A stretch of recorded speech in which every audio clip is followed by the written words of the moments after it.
Hello everybody, it's Kara from Wild Book Garden, and today I'm here to talk a little bit about some books that I hope to read in January, I guess this month now, for the Short Stack Readathon. This is a readathon that I'm co-hosting with my friend Kelly from Cozy Reader Kelly. She's the one who came up with the concept and everything, and this is our second year doing this. Basically, the idea is to read as many short things as you would like to in January to kind of kick off your reading year with a solid start. And Kelly and I have found that it works really well for our reading motivation to finish some short things near the beginning of the year. And so we're doing a readathon about it again. So I will link both of our announcements down below, and I'll of course link Kelly's channel as well. Today I'm just going to be talking briefly about some of the books that I have kind of on my radar. We do have a bingo board, and that's for if you would like some prompts to guide your reading, but there's also not really a lot of rules for this. Like, if you want to ignore the bingo board, that's totally fine as well. I think with my planned TBR, I have every prompt covered at least once. Lots of these books, I think all of them actually, I'm using for multiple prompts, and of course I'll be swapping things in and out, but yeah, I'm not going to be like too upset with myself if I don't hit every prompt, but I think it would be cool to try for that. And I think what I'm going to do is I'm just going to go like through my stack of books here and kind of talk about all the prompts that they cover at once. So first I have why did I say Renaissance and Other Poems by Edna St. Vincent Millay. This is a very short poetry collection. I think you would probably call this a chapbook because it's just like 40 pages or something. And I picked this up from our used bookstore somewhat recently because when I read North and South by Elizabeth Gaskell, I loved it, and I also really loved the sort of quoted poems that would precede the chapters, and some of the ones that I really liked were by Edna St. Vincent Millay, and so when I saw this at a used bookstore, I was like, yeah. And so I'm going to use this for the poetry prompt. I'm using it for Oldest on TBR because for this one, I interpreted that to be like a book that was published a long time ago, because this is from, let's see, okay, not as long as I thought actually, but it's from 1917. Also, it's a used book, so that's kind of old, so that's the way I went with it instead of like a book that I've had on my TBR a long time. But I think that'll be really, really interesting to read. I'm very excited to read more for poems, and I also think that reading a very short collection like this is going to be good for me because I think sometimes I need to sort of fight the instinct or like tendency to like read poetry quickly because you can, but I think I get more out of it when I don't do that. And then I also am going to use it for the birthday month prompt, which is where you're just supposed to pick a book with a cover that reminds you of your birthday month in some way. So my birthday's in April. I looked it up, and one of the flowers for the month of April is apparently daisies, and so that makes me think of like the color yellow because, you know, like the yellow center of the flower, and also some of these flowers look vaguely daisy shaped, so that's why I did that. Next I have Nocturn by Alyssa Weiss. This is a really gorgeous cover. I'm using this for the wintry cover prompt because here in the northern hemisphere it is winter. Can't remember if there were other prompts I'm using this for, but this is a surprisingly short book. At least I was surprised when I like bought it, but it's under 250 pages, and this is I think sort of dark atmospheric take on the Nutcracker. It is historical fiction with, I think, a fantasy element, and it's set in Chicago's Little Sicily, which I think sounds really interesting. And yeah, this has like horrible reviews, so I'm not sure how I'm gonna get on with it, but I am curious, and I feel like this readathon would be a good way to kind of like push myself to try it, because obviously I own it. Then I have the first book in the Sunbolt Chronicles by Intisar Kanani. I think the first one maybe is just called Sunbolt. This is the absolutely gorgeous Kickstarter edition. It's got like these beautiful end papers. It has a stunning cover here. Like the back cover is beautiful as well. Like it's so pretty. I already owned a copy of this, so I did not need this one, but I love supporting this author. I really love her, and it's gorgeous. So like I was like, yeah, this is a good decision. So I'm using this for the prompt of a friend recommendation because my friend Hannah from Ball Guns and Books, her reviews of just Intisar Kanani's books in general are what kind of spurred me to pick her up quicker than I would have. And specifically, Hannah did recommend the Sunbolt books to me and said that she thought I would really enjoy these as well. And I think she's right. I'm very excited. Have Spirit Will Duchess by Tansy Rayner Roberts.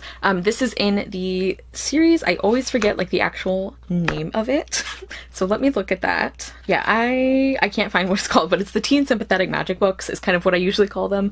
This is a companion book, so we are following a different character than we followed before, and I really, really like her from what we've seen of her in the other books. So, like, I've like really loved, I think, everything I've read by Tansy Banner Roberts, so I'm very excited to continue the series. And I'm using this for a lot of different prompts. I'm using it for historical because this is a historical fantasy, most anticipated because I was really looking forward to continuing this series, even though I didn't do it on time, and also for novella because this is a series of novellas.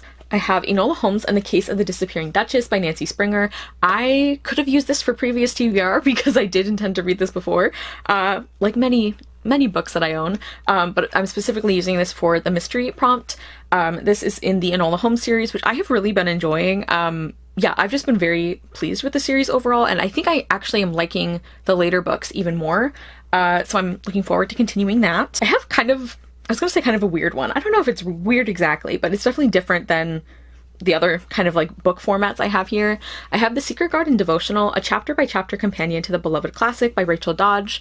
I am using this for a new-to-me author, a 4-word title, and I think this is the one I officially put down for previous TBR, because I actually did start reading this already. Apparently I got 4 days through it.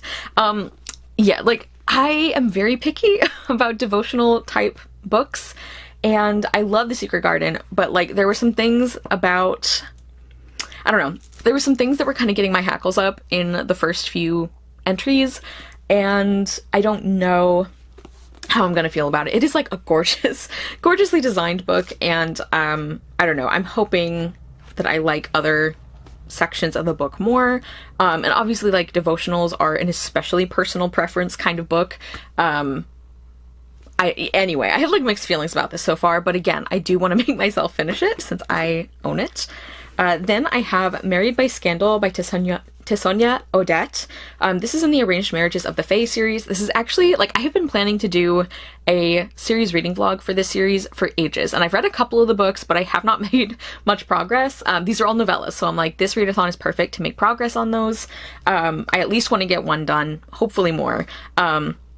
But yeah, these are by a lot of different indie fantasy authors. Specifically like indie fantasy plus romance. And I'm using this for the favorite trope prompt because this involves like fashion design. I don't know if it's like magical fashion, but maybe. I don't know. I really hope that I like this one because the concept does intrigue me. But I've never read anything by Tissonia Odette before, so I'm very curious. Then I have The Scarlet Circus by Jane Yolen. This is a short story collection. So Jane Yolen has done several of these like retelling collections where there's like, they tend to be fantasy and they tend to have like romantic elements. And I read The Emerald Circus at the beginning, close to the beginning, I think, of 2023. And I really liked it. Actually, like there were a couple of duds for me, but like overall, I really liked her writing especially and her concepts. And I really enjoyed a lot of the stories. And so even though I've heard somewhat mixed things about this one, I feel pretty confident that I can enjoy it still. Yeah, I have a good feeling about this. I hope I love it. And what did I say I was using this for? Oh, for short story and for romance. One I want to read is for the nonfiction prompt and also fits a goal because even though I haven't done like 2024 reading goals yet, I don't even know how much I'm gonna do that. But like kind of a general sort of intention I have is I want to be more consistent about reading nonfiction because I've been really good at finding ones that I really like, and I just tend to read it in fits and starts, and I want to be a little more consistent with it. So I want to read Microactivism. I'll put the author in captions, and obviously I have the cover up. I actually do have a physical copy of this one somewhere, and this is specifically about, like as it says, microactivism. So it's about becoming involved in activist causes and like recognizing the things that best suit your talents and how it's not always the biggest, flashiest things, and that's okay. That all kinds of activism are necessary and important and that matter. So I think that's a really important topic, and I'm looking forward to reading this one.